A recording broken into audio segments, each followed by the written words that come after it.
रामू को एक गुफा दिखाई दी। गुफा के पास एक खजाना था जिसका मालिक कई सालों से उस खजाने की रखवाली कर रहा था, लेकिन वह उसे खर्च नहीं कर पा रहा था।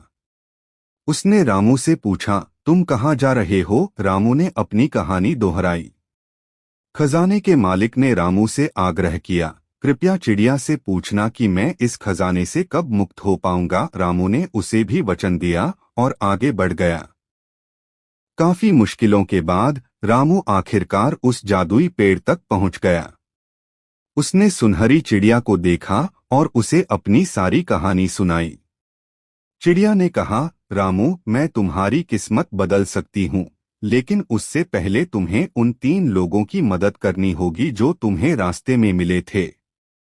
चिड़िया ने आगे कहा, बूढ़े आदमी के बेटे को पानी तब मिलेगा जब तुम उसे बताओगे कि जिस जगह पर वह बैठा है उसके नीचे ही पानी का एक बड़ा स्रोत है।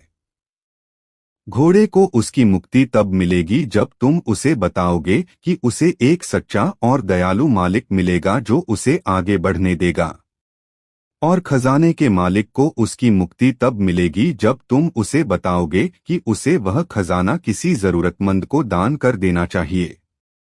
रामू ने चिड़िया को धन्यवाद दिया और वापस लौटने लगा। वापसी में वह सबसे पहले खजाने के मालिक के पास गया और उसे चिड़िया का संदेश दिया।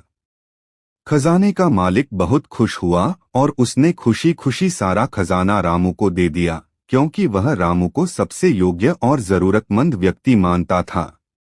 इसके बाद रामू घोड़े के पास गया और उसे बताया कि उसे जल्द ही एक नया मालिक मिलेगा।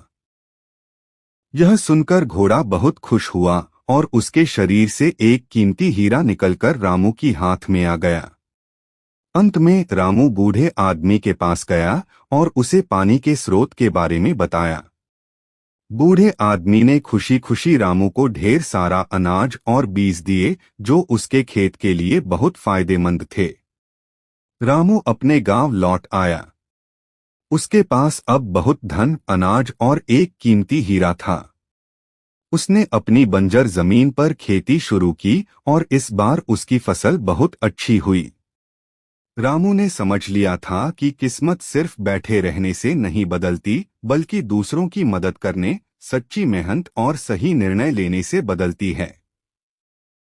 Please like and subscribe my YouTube channel. Thank you for watching.